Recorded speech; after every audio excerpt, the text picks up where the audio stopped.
j'en oublie d'autres, ceux qui ont manifesté contre le pass sanitaire, puis le pass vaccinal. Tous ces gens-là, par contre, n'ont pas subi la même clémence. La même clémence que la délinquance, quoi. C'est-à-dire que eux, comme ils remettaient en cause directement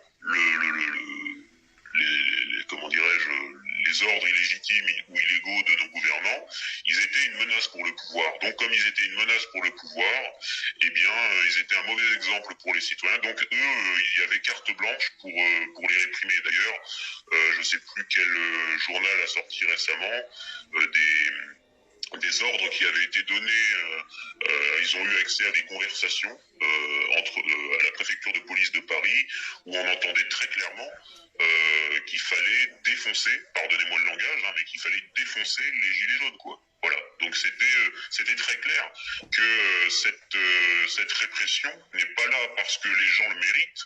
Elle est là uniquement pour faire rentrer les gens chez eux et qu'ils ne reviennent pas. Donc je comprends que mes collègues aient peur, mais il faut qu'ils se disent que dans l'avenir, notre profession, elle est menacée, quoi, clairement.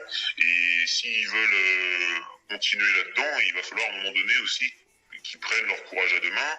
Je veux pas donner de leçons de morale. Je sais que c'est difficile, mais on peut faire de la résistance passive en n'allant pas verbaliser les gens. On peut faire de la résistance passive en se mettant en arrêt maladie si on n'en peut plus. Enfin, il y a des solutions où on rentre pas en conflit direct avec la hiérarchie, mais il existe des solutions. Et ça, il va bien falloir y penser, parce que ce qu'ils sont en train de faire aujourd'hui en France, la destruction du service public, la destruction de l'hôpital public, la destruction de l'école publique.